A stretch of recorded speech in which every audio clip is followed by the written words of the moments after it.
My story is about my great-great-grandmother back in the mid-1800s. She was a young woman at this time, and she had to go out and collect wood for the family. And she was a full-blooded Papago Indian. And she went out, but one particular day, she happened to wander off a little further than she needed, and she was captured by the United States military and taken to a reservation camp. And they walked for days as long as they went. They gathered other people, and when she got to the camp, she found out that there was an epidemic of smallpox going on at the camp, and she was just terrified. Here she was away from her family, didn't know what to do, and she's in this camp. Can't call anybody, just there. So she was a religious person, and she prayed, and the next morning she got an idea. She happened to have green eyes, and she went to one of the persons that was in charge, and she told him, I am not Indian. Even though she was full-blooded Indian, she had to survive. And they let her go because of her green eyes. So she was able to get out. And somehow she managed to get a ride home with some people that were traveling back towards the California-Mexican border. So she got back, and later on she got married, and she had a daughter, and her daughter's name was Guadalupe, which was my great-grandma. And my great-grandma was ended up getting married, and during the Mexican Revolution, she married a full-blooded Yaqui Indian, and he worked at the railroad company, and he was a coal stoker, and he was the only one out of most of the men they had. I don't know if you're familiar with the Yaqui Indians, but they have a broad back and they're extremely strong. They originally come from the Mayan in the Central America, and they were sent closer to the frontier of Mexico due to the Spaniards that came in. So a lot of the Indians, they went north because of that. They were being persecuted by the different nationalities, European nationalities that were coming on. So he worked for the, and she was very happy. She had two daughters. One of her daughters was Antonia, and the other one was named Elicia, which that was my grandmother.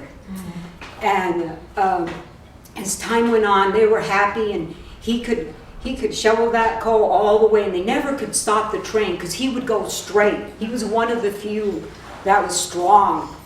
He had a broad, strong, rippling muscles. Who knows? He probably had a six-pack.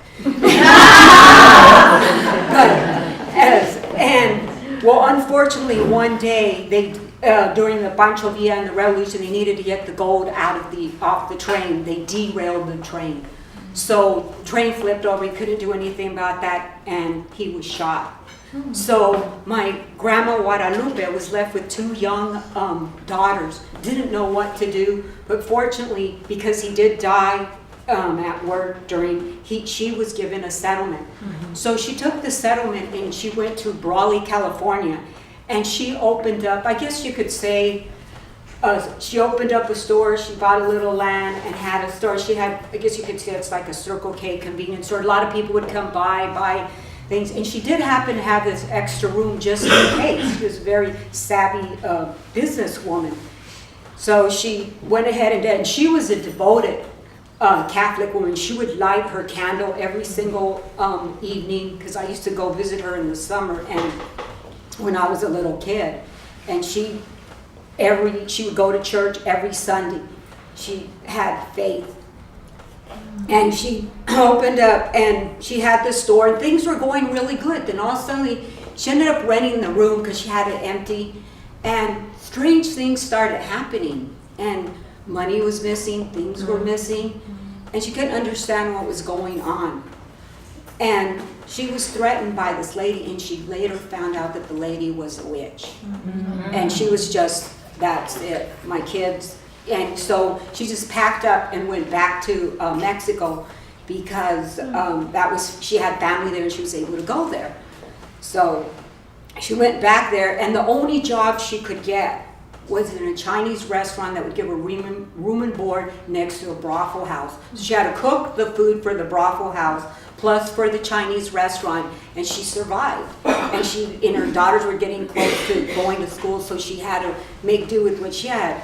But as she was working there, she happened to meet a gentleman that was a military man, a little bit older, and he said, if you marry me, I'll make sure that what happened to you won't ever happen again. Well, he built her an apartment complex since she had a savvy business sense. They bought properties, and she was very well-to-do, and she managed the apartment complex till she was 89 and lived to the ripe old age of 93, and had her 2 daughters.